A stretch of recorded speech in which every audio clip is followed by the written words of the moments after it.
তো আমাদের ইংরেজিতে একটা কথা আছে, চ্যারিটি বিগিনস অ্যাট হোম। আচ্ছা। পিতামাতা আমাদের সর্বপ্রথম গুরু।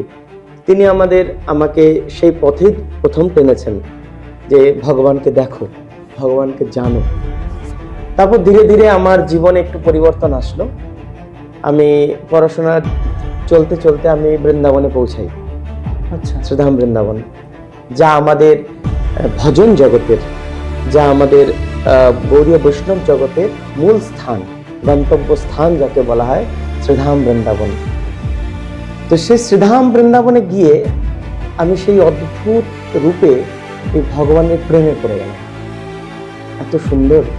আরে মনে মধ্যে একটা কোশ্চেন আসলো, একটা জিজ্ঞাসা আসলো যে কি কারণে অনেক বড় বড় ঘরের ছেলেরা, অনেক বড় বড় চাকরিবান ঘরের মানুষেরা, তারা কি কারণে সমস্ত কিছু ছেড়ে দিয়ে এই বৃন্দাবনের পথে পথে ঘুরে বেড়াচ্ছে, বৃন্দাবনের রজকে গায়ে লাগাচ্ছে, কি কারণে? এটা কিন্তু আমার মনের মধ্যে একটা কোশ্চেন আসতে শুরু করলো যখন আমার বয়স 12 বছর।